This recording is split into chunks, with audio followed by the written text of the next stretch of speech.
right, everyone shut up. Music time. Alec wants to do his thing, alright? He's been waiting patiently. I have. Yeah. Okay. So the next morning, you all make your way to your various stations around the ship and prepare for takeoff to Bretheda. Moments after you get situated, having received the all clear from Roselight's Transit Authority, Betty notifies Ava at the pilot station. With a practiced confidence, she releases the docking clamps and maneuvers the Axiom out of the bay. Pointing the nose skyward, the thrusters ignite, and you begin your ascent. Rising through the pastel pink clouds toward the edge of the atmosphere, some of you, perhaps, feel a small twinge of sadness at the final symbolic farewell to the companion who, despite his many, many faults, kept you safe and healthy. At his former station floats a bulky, buzzing stranger. Their motives are unclear, but Vorson assured you they would be worth the risk. Though conversing with this individual did little to inspire confidence in any of you. As a party in dire need of a healer, you had little choice but to accept. Minutes pass, and the Axiom passes the structure of Upwell and leaves Liavara's orbit. Down in engineering, Peaches looks on sadly at her inbox. Dozens of messages returned with the same note. Undeliverable. With a worried shake of her head, she closes the screen and turns to the system's monitor. She taps a few lines of code into the console and brings up the drift engine. Ava, you're good to go, girl. Let's get out of here.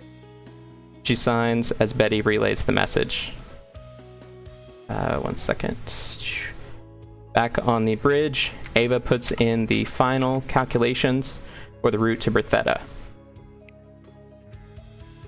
All right, let's get out of here. She says, and activates the drive.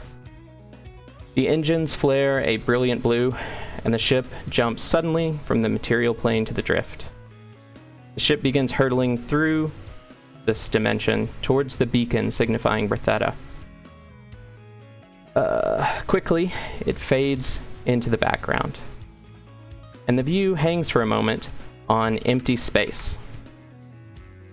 Then, suddenly, it swivels and moves closer and closer to a vibrant blue planet in a different system. A title appears. Gitaron Prime, capital of the Gitaron Authority. We move into a building. You see a plaque outside that says Ministry of Science.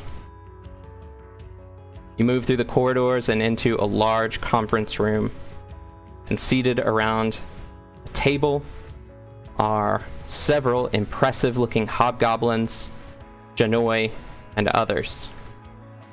And slowly, the door opens, and a familiar-looking butterfly man walks into the room.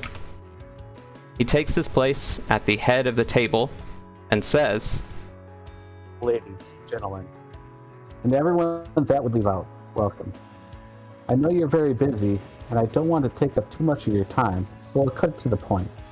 For just a small portion of your nation's tax revenue, I can change your life." Fade to black. Bravo. What? That was like playing on the TVs or whatever? Is that like playing on the No, TVs? I think we have no idea that happened. No, that's just a cutscene. Yeah. No. We're still in a simulation, aren't we? I hope so at this point. Let me try this one out. Who can say? I